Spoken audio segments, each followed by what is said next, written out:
Hello दोस्तों। Percentage का जो चुनाव आधारित प्रश्न होता है उसका 2-4 प्रैक्टिस हम करेंगे जो कि प्रीवियस ईयर में पूछा हुआ सवाल है। जैसे ये सवाल एसएससी सीपीओ 2023 में और सीएचएसएल प्री 2024 में पूछा हुआ है।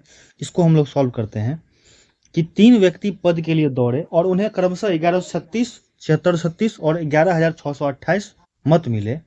कुल मतों में से विजयी उम्मीदवार का प्रतिशत क्या था?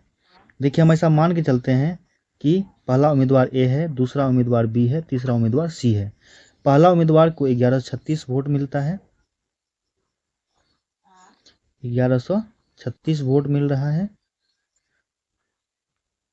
और दूसरे उम्मीदवार को 7636 और तीसरे उम्मीदवार को 11628 वोट मिलता है। हम अगर तीनों को अगर ऐड कर लेंगे दोस्तों, ऐड कर लेंगे तो हमारा आ जाएगा 20,400। कितना आ जाएगा? 20,400 आ जाएगा। अब सी को जो वोट मिला है वो टोटल 20,400 में से वोट मिला है, तो हम 11,628 को डिवाइड कर देंगे 20,400 में से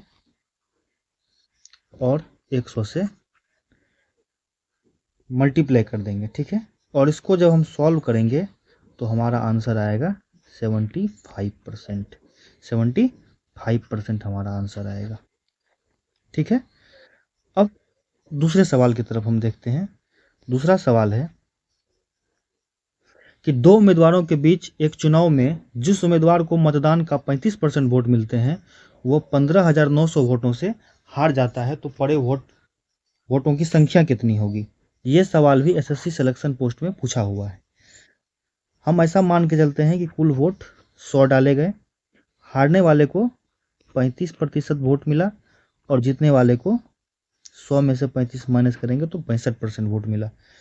अब इन दोनों का बीच का जो अंतर है वो 30 है और 30 का ही वैल्यू हमको सवाल में 15,900 दिया हुआ है। 15,900 दिया हुआ है, इसको कट करेंगे तो हमारा आ जाएगा 5300। एक का वैल्यू आ जाएगा 5300,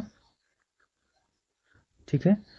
तो अगर इसको 100 से मल्टीप्लाई किया जाए तो इसको भी 100 से मल्टीप्लाई करेंगे हम, तो ये हमारा हो जाएगा 53,000। 53,000 हो जाएगा। तो ये यहाँ पे 53,530 होगा ओनली, ठीक है। 53,000 हमारा दूसरे सवाल का आंसर हो जाएगा, ठीक है। तीसरा सवाल हम देखेंगे। 2 उम्मीदवारों के बीच एक चुनाव में 12% मतदाताओं ने वोट नहीं डाला।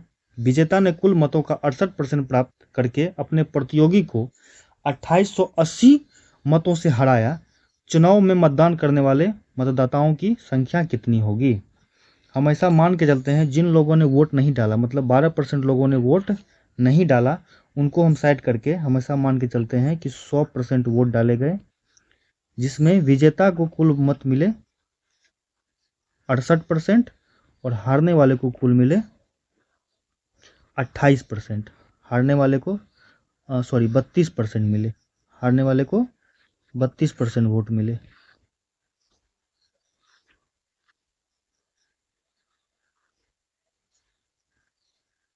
ठीक है। हारने वाले को 32% वोट मिले। अब दोनों का डिफरेंस हमको यहाँ सवाल में कर निकालेंगे तो 36 दिया हुआ है और सवाल में 36 का वैल्यू 2880 दिया हुआ है। एक का वैल्यू यहाँ पे हम लिखते हैं, एक का वैल्यू अगर हमारा आएगा 80 तो 100 का वैल्यू कितना आ जाएगा दोस्तों? 100 का वैल्यू हो जाएगा 8,000। और तीसरा सवाल का आंसर भी 8,000 ही है।